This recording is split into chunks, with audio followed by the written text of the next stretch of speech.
प्रशंसा से परोपकार। दूसरे महायुद्ध की बात है। एक जापानी सैनिक गंभीर रूप से घायल हो गया था।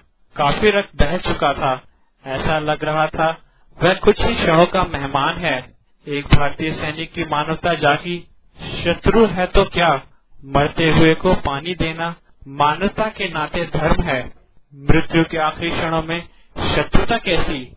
उसने अपनी बोतल से पानी निकाला, घायल सैनिक के मुंह से लगाया, बोला, मित्र, बुद्ध के देश में इस सैनिक के हाथों की वीरता युद्ध भूमि में देख चुके हो, अब स्नेह भी देखो, जल पियो। किंतु उस दुष्ट ने दया का बदला यह दिया कि अपने चाकू से भारतीय सैनिक को घायल कर दिया। रक्त की धार बह चली। घायल हो भारतीय सैनिक गिर पड़ा।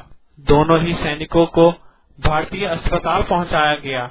दोनों ही की मरहम पट्टी की गई।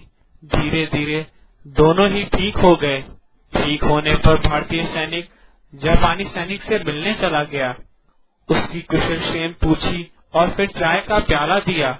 गरम गरम चाय पिलाई। जापानी सैनिक का मन पश्चाताप से भर उठा। उसे अपने किए पर आत्मग्लानि हो रही थी। उसने भारतीय सैनिक से कहा, दोस्त, अब मैं समझा कि बुद्ध का जन्म तुम्हारे देश में क्यों हुआ था। मनुष्य की सोई हुई मानवता कभी भी जागृत होकर परोपकार के अद्भुत कर्म करा सकती है।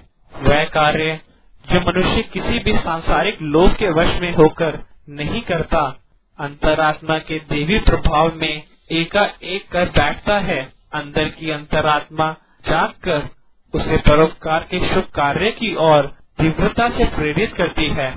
मनुष्य ईश्वर पर पूर्ण आस्था रखो और इस संसार में परोपकार करते हुए श्रेष्ठ पद प्राप्त करो। परोपकार की पूंजी सदा आश्चर्य कीर्ति देने वाली दिव्य विभूति है।